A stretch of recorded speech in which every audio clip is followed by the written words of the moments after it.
사실 좀 창피한 얘기긴 한데 제가 가장 많이 하던 실수가 월 1,000만 원 벌었다는 얘기였어요. 아하. 사실 월 1,000만 원 번다고 하는 사람들 특징이 뭐냐면 밸류가 가장 낮을 때 하는 얘기예요. 말 그대로 족밥일 때 하는 얘기가 나 월 1,000만 원 벌어요. 저는 한 3년 동안 그러고 살았어요. 창피한 얘기지만. 제가 롤스로이스 컬리너를 7억 얼마짜리 계약을 했었는데 그때가 3년 전 이제 허세에 막 이렇게 찌들었을 때. 근데 우리 영림 회장, 황복현 회장님이 박 사장 돈도 없으면서 그런 거 보여지는 거 하지 마. 그지들이 그렇게 하는 거야. 아니 동네에서 그 호떡 장수하는 놈이 뭐 그런 걸 잘났다고 그런 짓을 하고 있냐고. 당장 취소하라고. 그때 그거 취소 안 했으면 이 집 못 샀어요. 못 샀죠. 이거 어떻게 사요? 그 현금이 얼마나 들어가는데.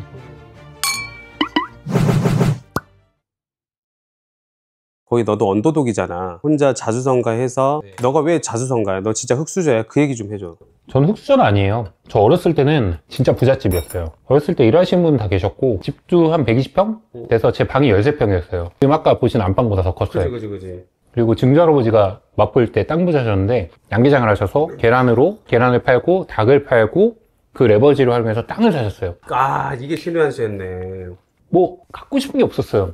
그냥 생각해서 말씀드리면 다 사주셨으니까 그렇게 유년 생활을 했어요. 근데 20대 초반에 진짜 말도 안 되게 사기를 크게 당해서 집안이 풍비박산이 나요. 예. 대장동에 저희가 땅이 5,000평이 넘게 있었거든요. 대장동? 예. 지금 일산 쪽에 또 대장리라고 있어요. 거기 땅이 5,000평이 넘고 땅이 또 거기만 아니라 되게 많았는데 저희가 부동산만 많지 현금 흐름이 그렇게 크진 않았어가지고 부동산에서 최대한 돈 받아서 그걸 투자했는데 그걸 잠적해서 튀어버린 거예요. 그래서 집안이 풍비박산이 나고 그때가 23살이었는데 그때의 상실감은요 이루 말할 수가 없었어요. 대학교 막 등록금 낼 돈도 없어가지고 막 그러고 있고 현금 흐름이 없으니까 어떻게 살아야 되나 그 생각뿐이었어요. 그래서 제가 나중에는 독립해서 나와서 살았던 집이 13평짜리 빌라에서 제가 한 10년 살았거든요. 13평짜리 방에 살다가 13평짜리 빌라에 사는데 되게 제 자신이 초라하더라고요.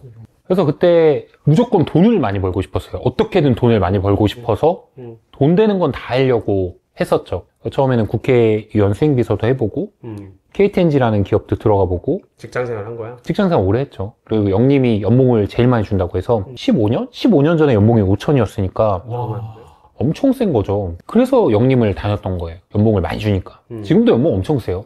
그래서 영림을 다니다가 기술자들이 돈을 더 많이 벌더라고요. 근데 이제 기술자들은 전문가니까 이 전문직에 있는 사람들은 이 일을 계속할 수 있어요. 평생. 근데 영업이나 이런 말로 파거나 생각으로 파는 사람들은 한계가 저는 있다고 생각하거든요. 근데 기술, 손으로 뭐 만드는 이런 사람들은 배신하지 않는다 생각해서 그 길로 뛰어든 거예요. 그때가 이제 일당 6만 원부터 시작했는데 그때 노가다를 시작을 해요. 많이 다쳤어요. 벽돌 지고 뭐 몇 층까지 올라가고 맨날 까대기 하고 학원 다녀서 기술 배워서 저는 기술자가 될 줄 알았는데 저한테 기술을 누가 가르쳐 주냐고요. 생각보다 그냥 내가 이렇게 기술 배워서 하면은 일당 뭐 30만 원, 40만 원 이렇게 받을 것 같은데 거기까지 들어가는 게 말이 안 되기 힘들어요. 시간도 오래 걸리고 그걸 제가 간과한 거죠. 그렇게 기술을 한 1년 정도 하니까 몸도 썩고 그러는데 이걸로 진짜 내가 부자가 될 수 있을까라고 생각했을 때 메타인지 했구나. 그때 이제 인테리어 회사를 보게 된 거예요.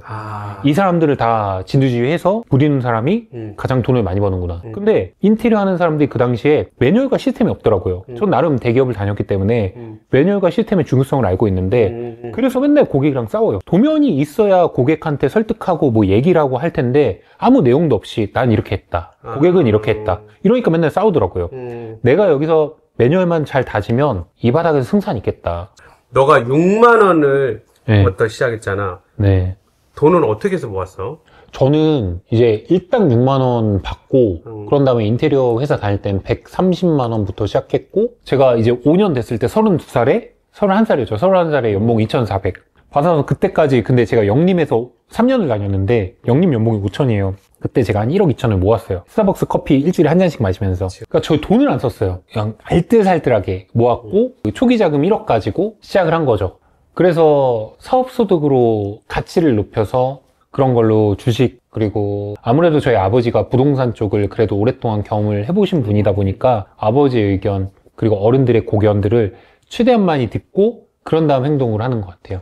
그런 식으로 부동산 뭐 PM플러스도 그렇고 저희 공장이 또 있어요. 공장도 있어. 네, 소파 만드는 공장이 있는데 그런 임야나 대지 같은 것도 사서 밸류를 올리고 와. 그런 식으로 부를 축적했던 것 같아요. 어찌됐든 그래도 창업을 해서 계속 시드가 불려가고 네. 결국 자산화를 했구나. 네, 맞아요. 자산 플레이는 꼭 필요하지. 자산 플레이 너무 중요하죠. 왜냐면 사업소득과 그리고 자산소득의 가치가 같이 이렇게 그래. 밸런스를 잘 맞추면서 가야 되기 얘기해줘, 때문에 얘기해줘. 사실 사업소득이 자산소득을 못 따라간다는 얘기는 되게 많은데 저는 사실 하이리스크 하이리턴이라는 얘기는 믿지만 전 리스크를 그렇게 크게 갖는 타입은 아니라서 안정적인 투자를 좋아해요. 그래서 모르는 투자인 것들은 안 하고 내가 보이는 것만 부동산 잘하고 있어요. 워렌 버핏이 하는 그 1원칙이 안 되는 거 하지 마라 이런 내용이잖아요. 맞아. 두 번째도 그 예. 원칙을 지켜라. 근데 제가 최근에 봤던 영상에서 이런 얘기를 하더라고요. 뭐라고? 젊은 친구한테 하나만 주식을 추천해달라 했는데 그런 얘기를 하더라고요. 뭐라? 그거는 내 전문성을 키워야 된다. 내 가치를 키우는 게 그게 가장 큰 투자다. 아하. 저도 사실 주식 투자 딱 2개 하고 있는데 어디 전자 그게 한 30% 정도 올랐을 때 제가 그때 딱 팔았어요. 와. 그러니까 그런 것들. 그러니까 제가 시장의 흐름을 보잖아요. 이 시장의 판도를 보잖아요. 내가 여기에 전문성이 있으니까 어떤 게 트렌디하고 어떤 가치가 점점 증가하는지 제가 이 시장을 보고 있잖아요. 누구보다 완벽하게 보고 있잖아요. 그럼 여기도 주식도 마찬가지. 잃지 않는 투자를 할 수 있는 거예요. 지금 시장의 흐름을 알고 있기 때문에. 그런 것처럼 내가 어떤 분야의 전문가가 돼버리면 그 분야에 있는 주식에 대해서는 잘 알 수밖에 없다는 그러네. 거죠. 주식도 그렇고 모든 맥락이 다 똑같아요. 한 분야의 전문가가 돼버리면 망하지 않을 수 있습니다. 그렇지, 그렇지. 너가 1억을 모아서 창업을 해서 결국은 이뤄냈어. 그런 느낌은 어떠니? 사실 좀 창피한 얘기긴 한데 해줘, 창피해. 그때 제가 가장 많이 하던 실수가 월 1,000만 원 벌었다는 얘기였어요. 아하. 사실 월 1,000만 원 번다고 하는 사람들 특징이 뭐냐면 밸류가 가장 낮을 때 하는 얘기예요. 진짜 말 그대로 족밥일 때. 족밥일 때 하는 얘기가 나 월 1,000만 원 벌어요. 아, 진짜. 전 딱 월 1,000만 원 번다 딱 얘기 듣자마자 이 새끼 족밥이구나. 그 생각부터 해요. 왜 그러냐면 왜? 제가 그 시기가 있었어요. 그때 가오가 미쳤죠. 한 달에 200만 원 벌던 놈이 한 달에 1,000만 원도 벌어봤는데 거의 뭐 난리 났죠. 햄버거 샤 여기가 이렇게 어깨 빵 대고 올라오지 이제. 와파 한 2개 얹었죠. 그래서 그때 왜 그랬냐면 사업소득이란 거는 재무제표로 따졌을 때 영업이익이 이 해에 얼마가 나왔다. 이건 명확한 근거 자료거든요. 근데 법인으로 안 하고 개인으로 할 때는 그냥 그 달에 가장 많이 벌었던 돈이 내가 번 돈인 줄 아는 거예요. 착각했구나. 1년 동안의 수치를 데이터화해서 이게 평균치를 내가 얼마 벌었다고 해야 되는데 그게 아니라 나 월 몇천 벌었어요. 몇천 벌었어요.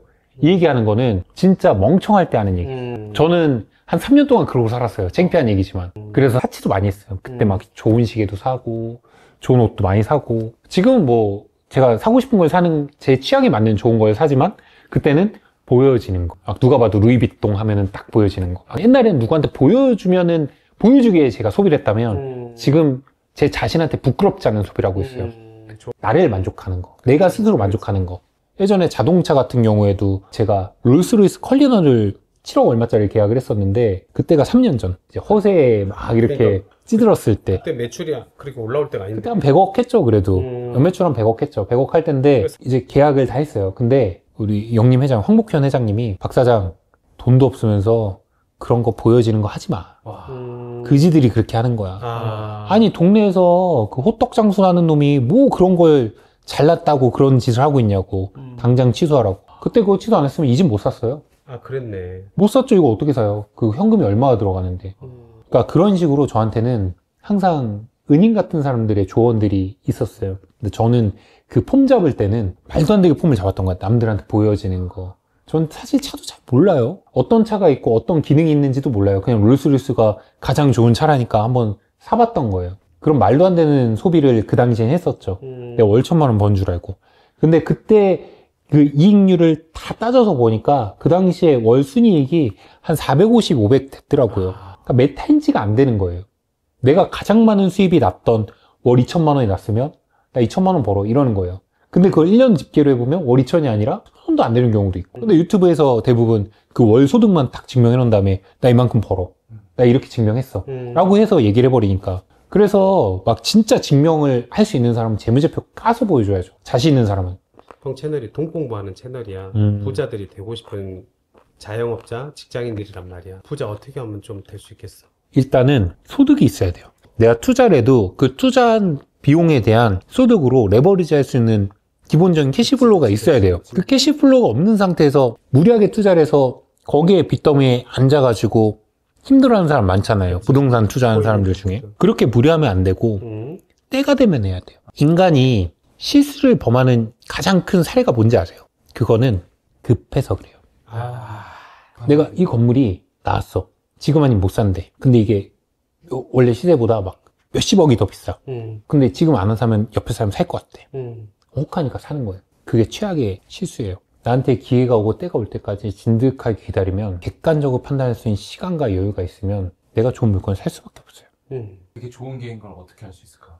그때 동안 정보 수집, 자료 수집, 교육을 받고 공부를 하잖아요. 그럼 그걸 판단할 수 있는 능력이 되는 거죠. 그치, 성관이 생기는 거죠. 성관. 근데 그 성관이 생기기 전에, 통찰력이 생기기 전에 하는 행동은 급해요.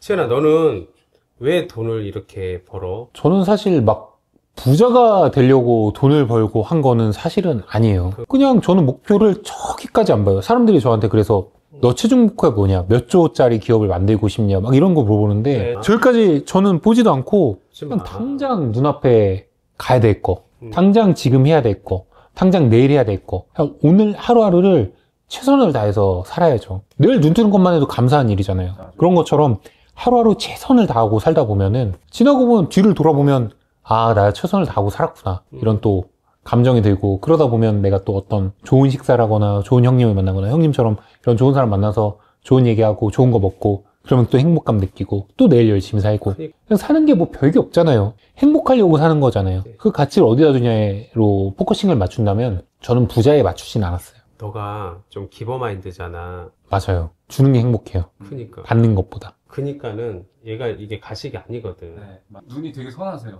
선하진 않죠. 되게, 근데 아니야, 이 새끼 사업할 때는 눈빛이 장난 아니야. 아니면 지금일 때는 부드럽지, 일할 때는, 되셔서 그런 건가? 일할 때는 안 봐도 다 비드. 왜 그런 식으로 하세요? 그거 다 뜯으세요. 이런 식으로 하실 거면 힘들어요, 곤란해요. 그렇긴 해요. 왜냐면은 제가 제일 싫어하는 게 양보거든요. 어떤 거냐면 일을 하는데 예를 들어서 타일과 마루의 마감재가 1대1로 이렇게 맞춰야 예쁘잖아요. 근데 이게 어긋나 있어요. 어긋나 있는데 고객님한테 그냥 설득하는. 고객님 근데 이 정도는 괜찮을 것 같다. 설득하는 거. 저 이런 거를 못 봐요. 다 부셔요 그냥. 내가 얼마가 들건 그분한테 호텔에서 며칠을 묵게 하건 다 부시고 다시 해요. 왜냐하면 아까도 얘기했잖아요. 다 지켜보고 있어요. 제가 이걸 한번 양보하기 시작하는 순간 모든 회사의 매뉴얼이 그렇게 바뀔 거예요. 양보하도록. 저는 그래서 내가 하는 행위가 세상 사람들이 다 보고 있다고 생각해요. 손바닥으로 하늘을 가릴 수는 없어요. 그래. 다 보고 있어요. 하늘에선. 그래서 얘는 운전 안 하고 기사가 있는 거에 그 이유야. 얘 양보를 안 해. 얘는 운전하면 안 돼, 그러니까. 그래서 기사가 있는 거야. 그럼 대표님도 이제 이런 기버 성향과 뭔가 정보를 주기 위해서 유튜브 채널을 하셨던 건가요? 저는 유튜브 시작한 계기는요, 홍보를 했는데 어떤 홍보도 안 되더라고요. 뭐 네이버에다가 광고 뿌려도 이게 다 휘발성이잖아요. 근데 제가 되게 중요하게 생각하는 게 나무를 하나 키우는 거예요. 그걸 저는 예로 포도나무를 예를 드는데 포도나무를 보시면은 포도나무 키우는 과정이 되게 어렵잖아요. 씨 뿌려야죠. 거름 줘야죠. 키우는 데까지 기다려줘야죠. 비가 오나 낮이 오나 이게 잘 클 때까지 기다려야죠. 근데 그 크고 나면은 1년에 한 번씩 달콤한 포도가 열립니다. 근데 사람들은 대부분 이거를 기다릴 줄 모르니까 포도를 사다가 팔아요. 1,000원에 사서 1,200원에 팔아요. 그럼 이건 휘발성이잖아요. 난 계속 200원씩 밖에 마진을 못 남기는 사람인데 이 나무를 키우면은 매년 달콤한 포도가 쫙 열리잖아요. 근데 그 포도 가지고 건포도도 만들고 포도즙도 짜고 그렇지. 최상품 와인을 만들 수도 있어요.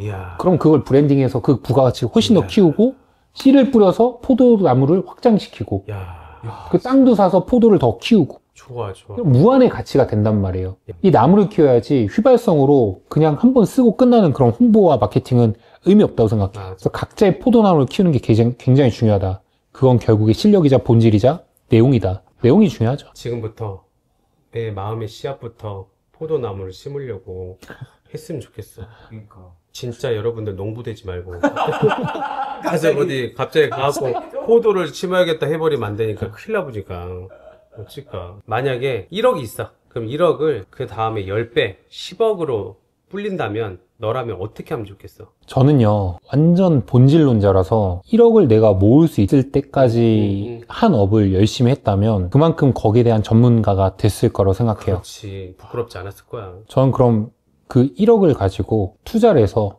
사업을 끌어서 사업 소득으로 10억까지 가는 게 가장 빠른 길이라 생각해요. 그리고 그거는 휘발성이 아니라 내 내실을 키워놨기 때문에 이 10억이 100억이 되고 100억이 1000억이 되고 이야. 그 과정을 가장 빠르게 돌릴 수 있는 거라고 생각해요. 실제로 네가 지금 그렇게 했잖아. 저는 지금 그렇게 하고 있는 과정과 여정을 가고 있는 중이고, 근데 만약에 내가 직장 생활로서 그런 걸 해서 투자를 한다면 저는 더도 말고 덜도 말고 무조건 부동산 공부를 해서 1억을 투자해서 20%, 30% 크게 안 보고 그렇게 조금씩 내 캐시플로우와 결합을 해서 꾸준히 한다면 1억 모을 때보다 당연히 임금이 높아졌을 거고 나의 캐시카우가 당연히 훨씬 더 빨라졌을 거고 그러면서 거기에서 투자 가치도 높아졌을 거고 그렇게 안정적으로 하다 보면은 10억까지도 속도를 1억보다 훨씬 더 빠르게 갈 수 있는 거죠. 저는 몸값을 올리는 게 가장 베스트라고 생각해요. 직장 생활하면 그 기간 동안 내가 1억을 모으는 과정 속에 내 몸값을 최대한 높여서 그 가치가 1억이 같은 시기에 3억을 벌고 3억 버는 시기보다 10억 버는 시기가 더 빨라지고 막 이런 식으로 내 가치가 높아지면은 더 빨라지잖아요, 속도가. 그러면서 투자도 안정적으로 공부하면서 재테크도 하고 하다 보면 그게 가장 빠른 길이 아닌가. 결론은 내 몸값을 높여야 된다. 이게 제가 생각하는 해답인 것 같습니다.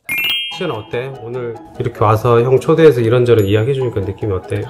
저는 사실 뭐 유튜브를 찍는다는 느낌보다 그냥 형님하고 우리 PD님하고 재밌는 얘기하는 느낌? 살면서 겪었던 생각과 이런 얘기를. 근데 사실 제가 이 플로우가 항상 제 루틴이거든요. 누굴 만나도 맨날 이런 얘기만 하니까 사람들이 재미없어요. 진짜요? 야, 너 이렇게 하면 성공할 수 있어? 맨날 이런 얘기만 하니까. 그래서 저는 뭐 누굴 만나도 맨날 이런 얘기만 하니까 저는 익숙한 얘기인데 그걸 또 형님하고 이렇게 얘기를 했는데 또 영상에 담겼다고 하니까 뭔가 재밌고 신기하네요. 재밌어. 너의 진심 다 느껴졌어. 네. 감사합니다. 아무튼 너무 즐겁고 형도 잊지 못할 시간 만들어서 고마웠어. 저도 감사했습니다. 즐거웠습니다, 형님. 고마워. 그럼 바꿔. 오늘부터! 공공부! 맞아, 고마워.